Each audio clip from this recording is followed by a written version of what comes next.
Police और प्रशासन कहां पर चूक जाता है कि जरा भी डर पुलिस या प्रशासन का इस तरह के मुनाफाखोरों के भीतर बिल्कुल नहीं रहता है और वो धड़ल्ले से अपना कारोबार चलाते हैं।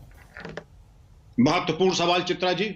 आपने एक एक्ट का नाम लिया, उसके बाद 1980 में बना था prevention of black marketing and maintenance of supply of essential commodities act 1980, disaster management act, epidemic diseases act, Indian penal code, Rasuka, gangster act. Act तो बहुत हैं, लेकिन ये हमारी पहली 10 प्राथमिकताओं में नहीं रहे हैं। इसीलिए चोर बाजारी और मानव रक्त पे फलने फूलने वाले इस तरीके के शातिर अपराधी जैसे नवनीत कालरा और गगन डुग्गल ऐसे लोग राक्षस उत्पन्न होते हैं।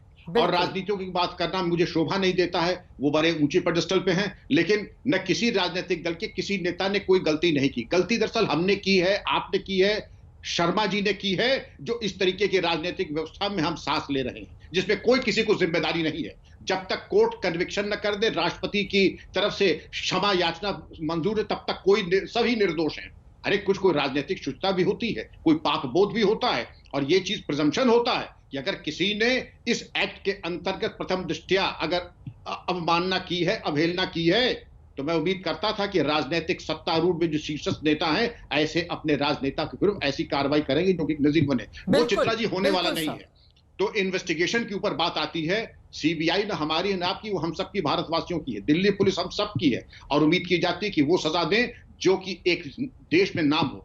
काश मैं आज डीजीपी होता या पुलिस कमिश्नर होता, मैं दावे से आपके चैनल पे कह रहा हूं, इन सभी अपराधियों की गाड़ी मैं ही पलटवा देता। चित्रा जी, ये बड़ी बात आपकी ओर से कही गई है और मौजूदा जो देश की भावना है वो भी यही कहती है, क्योंकि एक तरफ तड़पते हुए परिजन, उनके मरीज, और दूसरी तरफ मुनाफाखोरी में लगे हुए ये तमाम लोग जिनकी एक लंबी फहरिस्त है। और आपको ये भी बताते चले कि कई ऐसे राज्य हैं जिनकी ओर से रासुका के तहत अब कार्रवाई की जा रही है और बहुत ज्यादा जरूरी भी हो जाता है। लेकिन दिल्ली में जो सबसे बड़ा जो गैंग का मुखिया बताया जा रहा है नवनीत कालरा, अगर वही गिरफ्तार है, वो पकड़ में कब आएगा, यह भी बड़ा सवाल है। मैं चाहूंगी कि वो ग्राफिक जो इसके पहले हमने दिखाया था वो दिखाया जाए एक बार फिर से। किस तरह से कंपनी की ओर से दावा किया गया है कि नहीं, हमारे ऊपर जो आरोप लग रहे हैं वो पूरी तरह से गलत हैं ऑक्सीजन कंसंट्रेटर में। उसके साथ ही मैं सीधे सवाल लेकर श्रीराम खन्ना जी के पास जाऊंगी, जो कि मैनेजिंग एडिटर हैं कंज्यूमर वॉइस के।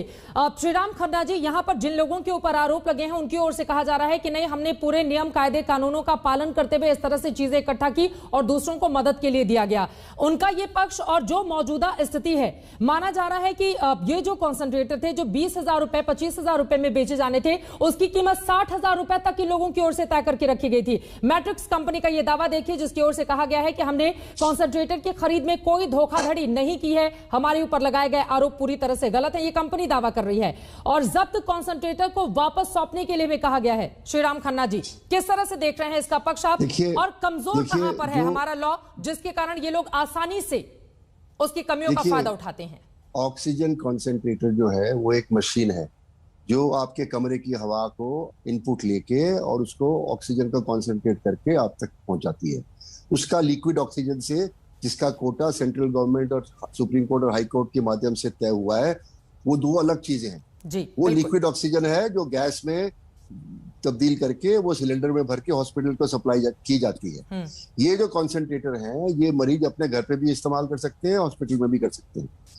पहला सवाल मेरा ये है कि अगर आप इसको ब्लैक मार्केटिंग का चार्ज लगा रहे हो तो कौन से कानून में कॉन्सेंट्रेटर्स का एमआरपी तय किया गया है, और कहां ये कहा गया है कि कि आप कॉन्सेंट्रेटर इतने 1,000 रुपए से ऊपर नहीं कर सकते। मेरी जानकारी में सेंट्रल सीजीएचएस की स्कीम के अंदर जो उनके सीजीएचएस एम्प्लॉइज हैं, जो उनको हेल्थ कवरेज मिली हुई है, वो ऑक्सीजन कॉन्सेंट्रेटर जब बाजार में खरीदते हैं तो 45,000 रुपया उनको वो देती है गवर्नमेंट। तो जो प्राइस है, नॉर्मल प्राइस है जो ऑर्डिनरी कॉन्सेंट्रेटर का, वो 45,000 रुपए के आसपास है, और दूसरी लेवल का है वो उसका 1.5 लाख का है। तो आप अगर किसी व्यापारी के दुकान पर छापा मार के आप उस पर आरोप लगा रहे हो कि आपने ब्लैक मार्केट करा है, तो कौन से कानून के अंदर आपने छापा मारा है, कौन से दाम आपने कानून में तय किए थे जिसको उसने वायलेट किया है, किसको उन्होंने बेचा है।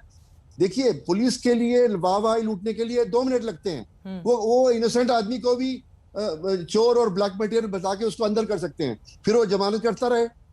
मेरा ये कहना है कि ना इंडिया टुडे ने इसकी जानकारी ली है, ना कोई इंडिपेंडेंट वेरिफिकेशन हुआ है, और अगर कोई कंपनी अपना पक्ष रख रही है तो उसके पक्ष को सुना जाना चाहिए। सर, मैंने और उसका पुलिस पक्ष को आपको पढ़ के सुनाया, अपनी रिपोर्ट में भी दिखाया और आपसे सवाल पूछने के पहले भी सुनाया। तो आप ये कह रहे हैं कि मैट्रिक्स कंपनी मासूम है, उसके ऊपर जो चार्जेस लगाए गए हैं वो पूरी तरह से गलत है। क्या नहीं, मैं ये नहीं कह रहा हूं, मैं ये कह रहा हूं कि आप जो जिस चीज का नॉर्मल प्राइस 45,000 रुपए मिनिमम है सीजीएचएस के रेट लिस्ट के हिसाब से, और वो उसको 60,000 रुपए में बेच रहा है, जैसे आप कह रहे हो, मुझे नहीं पता कितने में बेच रहा है, तो कौन से कानून का उससे उल्लंघन कर दिया?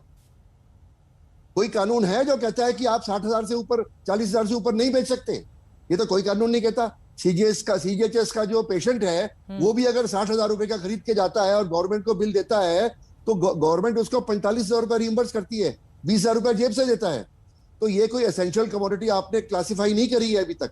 और अगर आपने की होती तो जब पोर्ट पे ये माल इंपोर्ट हुआ था तो आपने क्या कोई तरीका अपनाया मिनिस्ट्री ऑफ कॉमर्स ने या मिनिस्ट्री ऑफ हेल्थ ने टू मेक श्योर कि ये जो इसकी डिस्ट्रीब्यूशन है इसके प्राइस के ऊपर ना बेचा जाए? ये बड़ा सवाल आपने खड़ा किया है और पुलिस के रवैये पर भी आप यहाँ पर क्वेश्चन रेज कर रहे हैं। विक्रम सिंह जी, जवाब दीजिए सीधे सीधे पुलिस के रवैये पर कि कोई कंपनी कहीं मैं आ रही हूँ गौरव, एक बार विक्रम सिंह जी की बात हो जाए, बोलिए। चित्रा जी, केवल 3 पॉइंट मैं कहना चाहूंगा। मैं सीजीएचएस के कवर्ड हूं, उसमें ये नहीं दिया है कि 45,000 का ले सकते हैं, 45,000 तक ले सकते हैं। वो 20,000 का हो तो 20,000 मिलेगा, 30 का हो, लेकिन 45,000 से ऊपर नहीं ले सकते हैं।